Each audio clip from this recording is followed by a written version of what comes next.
Il s'avère qu'à la station de la bibliothèque François Mitterrand du RERC, une femme qui manifestement était vêtue d'un voile intégral aurait tenu des propos de nature plutôt islamiste, inquiétant un certain nombre d'usagers de cette gare RERC. Il y aurait eu au moins trois alertes distinctes données par des utilisateurs de ce RER, notamment auprès des services de sécurité de la SNCF, qui ont très rapidement contacté les forces de police qui se sont rendues sur place. Ils sont tombés sur cette dame vêtue d'un voile intégral et qui tenait des propos manifestement agressifs à connotation djihadiste.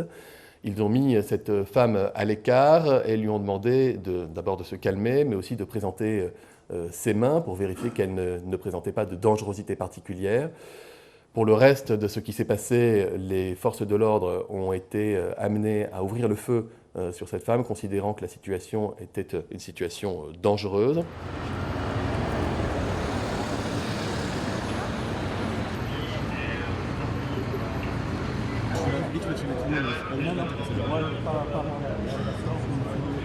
Fin de 8h13 et arrivé à Bibliothèque François Mitterrand, j'ai vu des personnes en train de courir, mais au final j'ai entendu des cris et tout, sortez, sortez, courez.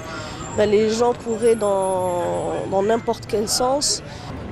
Crier, mais on n'avait pas compris parce qu'on a entendu, en fait, il y avait des gens qui ont dit on a entendu des tirs et ensuite il y avait des gens qui disaient que c'était une alerte à la bombe et d'autres qui disaient que non, il y avait des tirs vraiment. Du coup là, il n'y avait pas beaucoup d'infos quoi.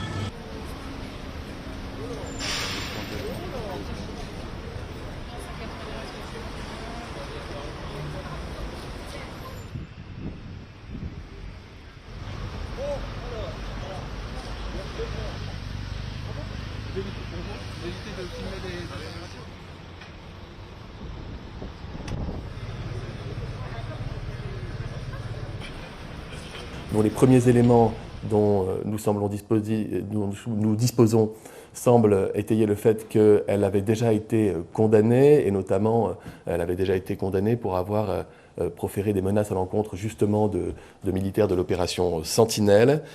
Sur son état de santé psychique, il y a aussi un certain nombre d'informations qui restent à relever. Et une deuxième enquête a été ouverte, comme c'est toujours la règle dans ces cas-là, par l'IGPN pour savoir si les conditions des tirs ont été respectées. Cette femme est actuellement à l'hôpital et nous en saurons plus dans les prochaines heures. Nous aurons les réponses sur ce qui s'est précisément passé, puisque, semble-t-il, les forces de l'ordre étaient équipées de caméras piétons. Par ailleurs, il y avait des dispositifs de vidéosurveillance au sein de cette gare RERC qui vont permettre de savoir précisément ce qui s'est passé. D'ores et déjà, je peux vous dire que 2 enquêtes ont été ouvertes.